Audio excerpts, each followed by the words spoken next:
Hello everyone, welcome to our YouTube channel.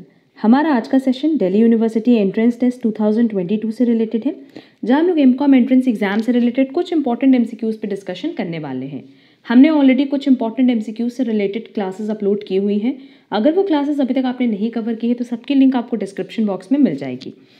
And Delhi university अपना MCom entrance exam conduct कर रही है, तो 17 अक्टूबर के पहले हम ये ट्राई करेंगे कि रेगुलर बेसिस पे 10 to 20 MCQs जो कि बहुत important exam point of view से वो डिस्कस कर ले। तो सारी क्लासेस आप लोग टाइमली कवर कर लेना, ज़्यादा से ज़्यादा प्रैक्टिस कर लेना, सो दैट बहुत सारे टॉपिक साथ ही साथ कवर हो जाएंगे। आज भी हम लोग कुछ इंपॉर्टेंट MCQs डिस्कस करने वाले हैं। इसमें हमारा पहला क्वेश्चन है, the essential conditions for price discrimination practice to succeed in different markets are. अब प्राइस डिस्क्रिमिनेशन की बात करें तो जनरली ये एक ऐसी प्राइसिंग स्ट्रैटेजी है जहाँ बिजनेसमैन क्या करते हैं कि सेम प्रोडक्ट के लिए अलग अलग पर्सन से अलग अलग चार्ज करते हैं। क्लियर?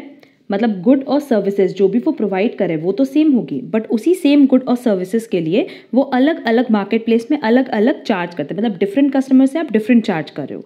तो जो क्वेश्चन में हमसे पूछा है कि प्राइस डिस्क्रिमिनेशन अलग अलग मार्केट में कब पॉसिबल है, तो ये तब पॉसिबल है जब परफेक्ट कंपटीशन ना हो, दैट इज मार्केट में कैसा कंपटीशन हो, इम्परफेक्ट कंपटीशन हो। दूसरा, मार्केट का सेगमेंटेशन बनाओ, मतलब मार्केट का सेपरेशन ज़रूरी है, तभी ये पॉसिबल है। अगर मार्केट एक दूसरे से सेपरेटेड नहीं है तो उस केस में आप कभी भी प्राइस डिस्क्रिमिनेट नहीं कर पाओगे।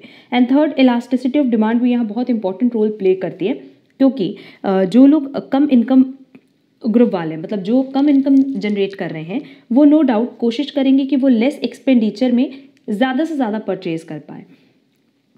ऑन द अदर हैंड जो हायर इनकम ग्रुप है उनको उतना फर्क नहीं पड़ेगा, वो ज़्यादा स्पेंड करने को रेडी होते हैं। क्लियर? तो ऑप्शन देख लेते हैं। तो ऑप्शन देखते हैं, firms must have strong interdependence पर से। कह रहा है कि फर्म का आपस में इंटरडिपेंडेंस होना चाहिए, तो ये तो पॉसिबल नहीं है। अगर इंटरडिपेंडेंस होगा तो क्या उस केस में प्राइस डिस्क्रिमिनेशन पॉसिबल है? नहीं। Firm must have some control over the price of the product. No doubt अगर प्राइस पे कंट्रोल ही नहीं होगा तो उस केस में आप कभी भी प्राइस डिस्क्रिमिनेट नहीं कर सकते। तो यहाँ देखो डिफरेंशिएटेड प्रोडक्ट की बात करा है, यहाँ डिफरेंशिएटेड प्रोडक्ट होगा तब प्राइस डिस्क्रिमिनेशन नहीं होगा। प्राइस डिस्क्रिमिनेशन किसके लिए होता है? सेम प्रोडक्ट के लिए। तो ये भी पॉइंट रिलेवेंट नहीं है। Price elasticity of demand must differ in different markets, ये करेक्ट है। And markets for the products must be separable, ये हमने बताया कि डिविजन होना चाहिए, दैट इज मार्केट सेगमेंटेशन होना चाहिए। तो करेक्ट आंसर होगा बी डी ई, जो कि ऑप्शन सी में दिया है, तो करेक्ट आंसर होगा C. Next, if the market price of PQR Limited is 44 और EPS भी given है, that is earning price per share, और retention ratio हमारे पास given है, then the multiplier according to Graham and Dodd model of dividend policy is। अब Graham and Dodd model की बात करें तो इनके अकॉर्डिंग जो फॉर्मूला है वो है market price per share is equal to multiplier dividend per share plus earning per share divided by 3। अब क्वेश्चन में देखो हमारे पास क्या क्या गिवन है। Market price per share given है 44, हमारे पास अर्निंग पर शेयर दिया हुआ है 3.75 और रिटेंशन रेशियो दिया है। रिटेंशन रेशियो बेसिकली किसको डिनोट करता है कि अगर मान लो कंपनी के पास 1 रुपये है, उसमें से उसने डिसाइड किया कि 0.60 दैट इज 60 पैसा वो रिटेन कर रहे हैं, मतलब 40 पैसा वो किस फॉर्म में दे रहे होंगे? डिविडेंड के फॉर्म में दे रहे होंगे। क्लियर? तो आप dividend that is dividend per share कैसे निकाल सकते हो? अर्निंग पर शेयर, एक शेयर पे कितनी अर्न कर रहे हैं? 3.75, और इसका आप रिटेन करोगे 0.60 दैट इज 60%, तो 40% आप डिविडेंड डिस्ट्रीब्यूट करोगे, दैट इज 1.5 आएगा डिविडेंड पर शेयर। क्लियर? अब फॉर्मूले पे वैल्यू पुट कर दो, market price per share is 44, multiplier हम लोगों को कैलकुलेट करना है, dividend per share given calculate हमने किया 1.5 plus earning per share is 3.75 divided by 3। पहले इस ब्रैकेट को सॉल्व कर लेना और फिर इस ब्रैकेट को 44 के नीचे ले जाके डिनोमिनेटर में डिवाइड कर देना, तो m की वैल्यू आएगी 44 डिवाइडेड बाय 2.75 और फर्दर इसको डिवाइड करने पे आंसर आएगा 16, और क्वेश्चन में हमसे मल्टीप्लायर फाइंड आउट करने बोला था, तो मल्टीप्लायर की वैल्यू होगी B16। Next, fund flow and cash flow statement are important managerial tools and help the firm to know. अब देखो कैश फ्लो स्टेटमेंट पे हमने बहुत डिटेल डिस्कशन किया है, बहुत सारे MCQs भी इसके अपलोड किए हैं। लिक्विडिटी पोजीशन, यस ये लिक्विडिटी पोजीशन बताते हैं। कैपिटल एक्सपेंडिचर इनकर्ड कि कितना हमने खर्चा किया है कैपिटल नेचर का, जैसे हमने असेट कितना परचेज किया है, ये क्या है? कैपिटल नेचर का कैपिटल एक्सपेंडिचर। डिविडेंड कितना पे किया है ये भी पता चल जाता है कैश फ्लो स्टेटमेंट से। And extent of external financing कि बाहर से हमने कितने पैसे उठाए हैं, जैसे कि डिबेंचर्स हो गए, बॉन्ड हो गए, लोन हो गया, बैंक लोन, ये सब क्या एक्सटर्नल फाइनेंसिंग की बाहर से जो आपने लोन लिया है। तो इंटरनल क्या होता है, इक्विटी शेयर, प्रेफरेंस शेयर। तो ये चारों ही ऑप्शन क्या है, करेक्ट है। Choose the correct answer from the option given below. Correct answer होगा सी, ए, बी, सी, डी। नेक्स्ट, अब देखो ये क्वेश्चन क्योंकि इंपॉर्टेंट है, बट हमने अभी रिसेंटली इंपॉर्टेंट 10 MCQs अपडेट किए थे जो कि मैच द फॉलोइंग से रिलेटेड थे। अगर वो क्लास अभी नहीं किए तो कर लेना, उसकी लिंक आपको डिस्क्रिप्शन बॉक्स में मिल जाएगी, वहाँ ये क्वेश्चन हमने एक्सप्लेन किया है। नेक्स्ट, ये क्वेश्चन भी आपको उसी क्लास में मिल जाएगा जिसमें हमने 10 MCQs डिस्कस किया related to match the following. Next question है, the salient features of zero base budgeting are, it is a decision oriented approach, yes. The decision unit is broken into understandable decision packages which are ranked according to importance, yes. Zero based budgeting में basically हम लोग यही करते हैं कि importance के basis पे rank allot करते हैं। Next, the responsibilities shifted from top management to the manager of the decision unit, yes. जो टॉप मैनेजमेंट है वो अपना रिस्पॉन्सिबिलिटी आगे के लेवल ऑफ मैनेजमेंट को शिफ्ट कर देती हैं। It is an accounting oriented approach, no. Top management decides why particular amount of money should be spent on a particular decision unit, no. ये डिसीजन यहाँ कौन लेते हैं, बाकी level of management other than top level management. तो option A, B, C ये तीनों ही सही है जीरो बेस्ड बजटिंग के रिस्पेक्ट में।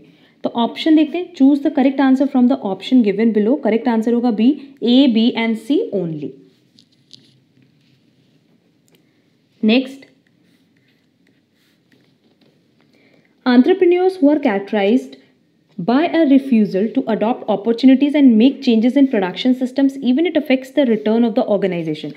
मतलब आपको पता है कि आप चेंज अगर लाओगे ऑर्गेनाइजेशन में तो वो आपके रिटर्न पे भी इफेक्ट डालेगा, आपका रिटर्न इंक्रीज होगा, बट स्टिल आप किसी भी तरह की कोई अपॉर्चुनिटीज ग्रैब नहीं करना चाहते, आप कोई भी चेंज नहीं करना चाहते प्रोडक्शन में, तो ऐसे एंटरप्रेन्योर को हम कहते हैं ड्रोन एंटरप्रेन्योर्स। क्लियर, ऐसे एंटरप्रेन्योर्स को किसी भी तरह का कोई चेंज पसंद नहीं आता। तो करेक्ट आंसर होगा ए।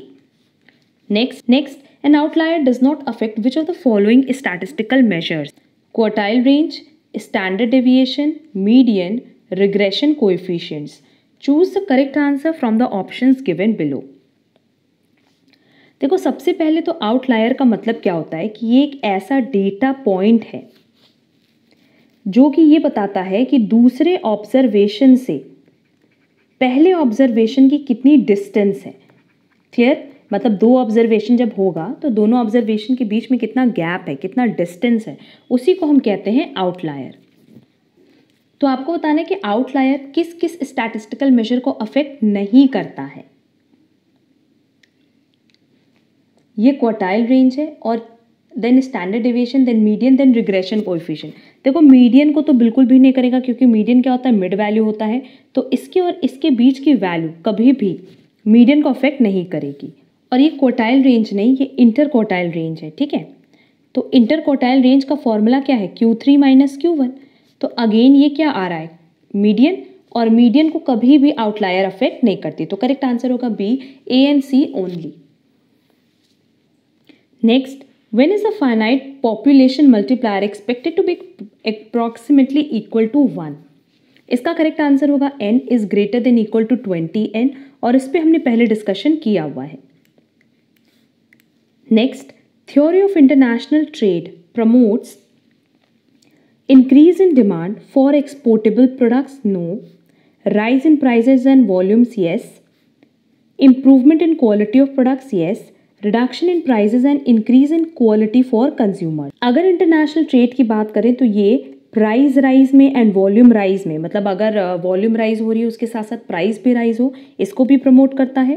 क्वालिटी को इम्प्रूव करने के लिए भी, क्वालिटी इंप्रूवमेंट से भी रिलेटेड होता है, साथ ही साथ प्राइस के रिडक्शन के साथ ही साथ कह रहा है कि कंज्यूमर्स के लिए क्वालिटी भी हम इंक्रीज करेंगे, दैट इज क्वालिटी इंप्रूव करेंगे। तो ये तीनों ही पॉइंट करेक्ट है। तो करेक्ट आंसर होगा D, B, C and D only. तो ये कुछ इंपॉर्टेंट MCQs थे related to Delhi university entrance test. इन सारे MCQs की प्रैक्टिस आप अच्छे से कर लेना, और इसी पैटर्न पे हम रेगुलर बेसिस पे 10 to 20 MCQs अपलोड करेंगे, सो दैट आप मैक्सिमम क्वेश्चंस की कवरेज कर पाओ। हमने जितने भी model paper, sample papers and practice paper upload किए हैं वो भी सेम पैटर्न पे ही हैं। सबकी प्रैक्टिस आप लोग अच्छे से कर लेना। अगर किसी भी क्वेश्चन में कोई डाउट हो तो आप कमेंट बॉक्स में कमेंट करके पूछ सकते हैं। एंड अगर आपको आज का क्लास पसंद आया तो वीडियो को लाइक, कमेंट, शेयर ज़रूर करना। अब हम लोग मिलेंगे हमारी नेक्स्ट क्लास में, जहां हम लोग कुछ और इंपॉर्टेंट MCQs पे डिस्कशन करेंगे। आज के लिए बस इतना। Thank you so much.